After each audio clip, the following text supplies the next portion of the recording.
तो देखो बच्चों, जिससे हम लोग क्या करते हैं कि डिफरेंशियल ऑपरेटर और ग्रेडियंट डाइवर्जेंस और कर्ल की स्टडी करते हैं। तो उसमें हम लोगों ने देखा है कि सबसे पहले हम लोग डिफरेंशिएशंस के बारे में पढ़ते हैं, डिफरेंशियल के बारे में पढ़ते हैं। तो डिफरेंशियल क्या होता है सबसे पहले तो ये जानेंगे हम लोग, ठीक है। डिफरेंशियल क्या है, differential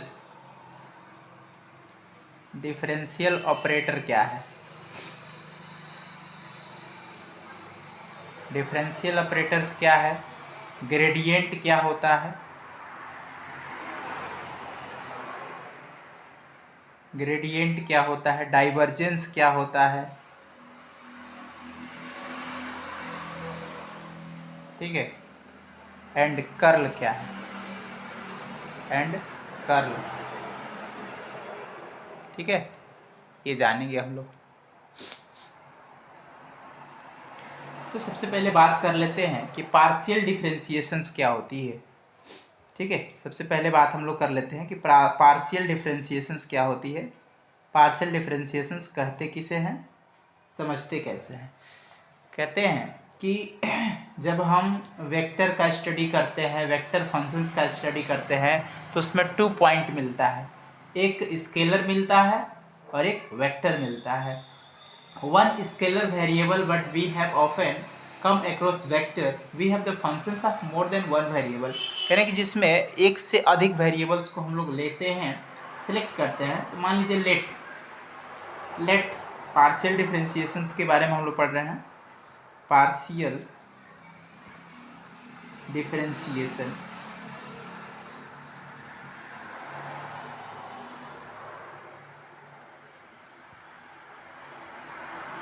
partial differentiation, partial differentiations के बारे में हम लोग पढ़ रहे हैं।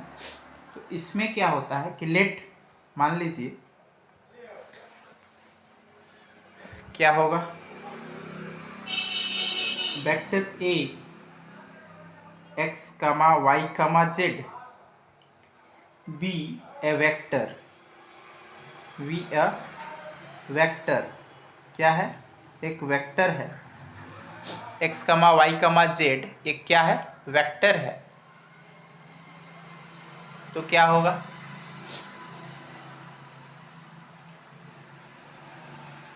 पॉइंट फंक्शन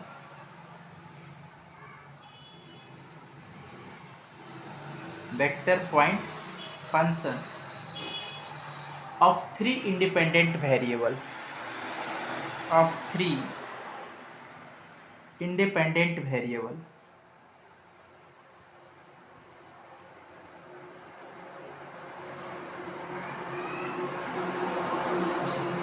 क्या है, 3 इंडिपेंडेंट वेरिएबल है, क्या, x कमा Y comma Z.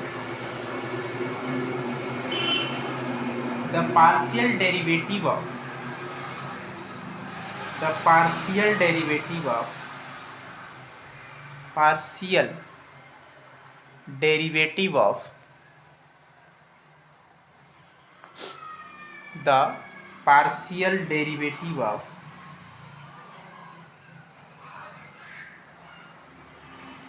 the partial derivative of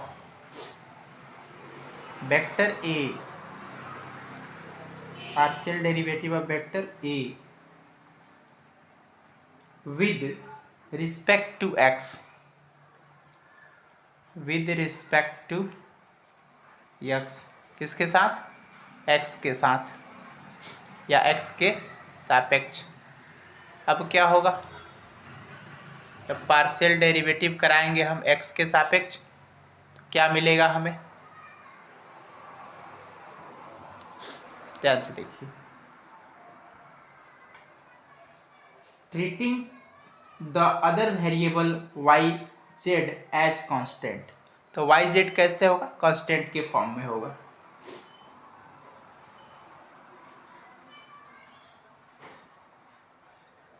treating the other variable, the other variable, the other variables y comma z as a constant, y और z कैसे मान लेंगे? कांस्टेंट मान लेंगे। ठीक है, अब क्या होगा जब इसे हम कांस्टेंट मान लेंगे तो कहेंगे that is del A upon del X किसके सापेक्ष करा रहे हैं?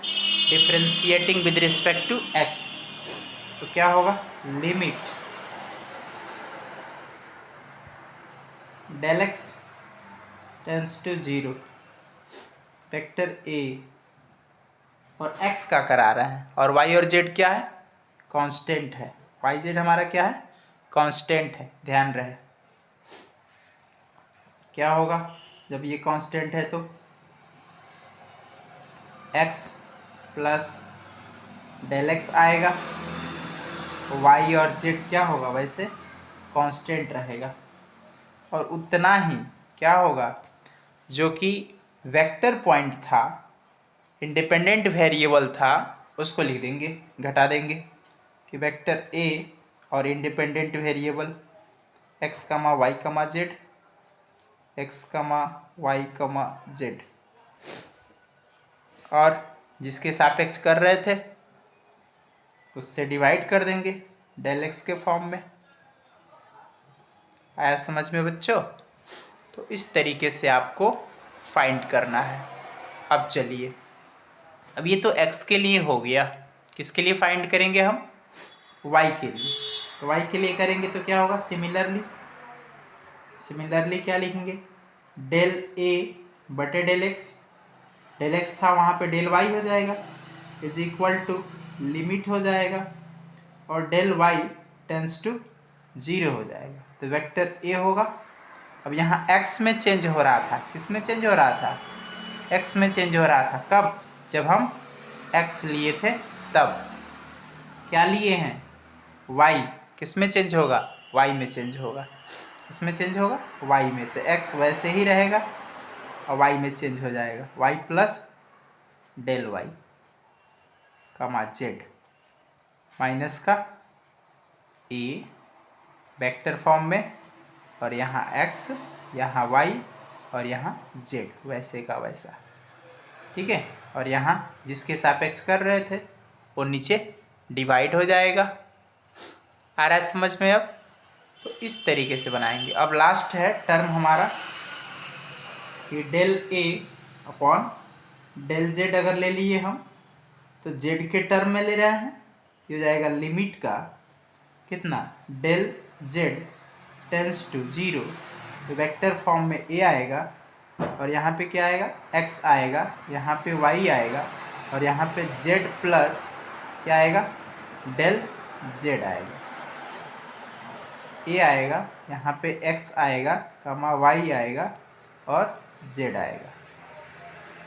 ठीक है, और ये हो जाएगा आपका डेल z। बस इस तरीके से बच्चों हम लोग फाइंड कर लेते हैं कि पार्शियल डिफरेंशिएशंस क्या होता है और पार्शियल डिफरेंशिएशंस की डेफिनेशंस क्या है, उसका वेरिएबल फंक्शंस में क्या है और उसका partial derivative with respect to vector A के लिए x के फॉर्म में उसका जब ट्रीटिंग करेंगे तो yz कांस्टेंट होगा, यहाँ पे yz कांस्टेंट है और यहाँ पे कौन कांस्टेंट है?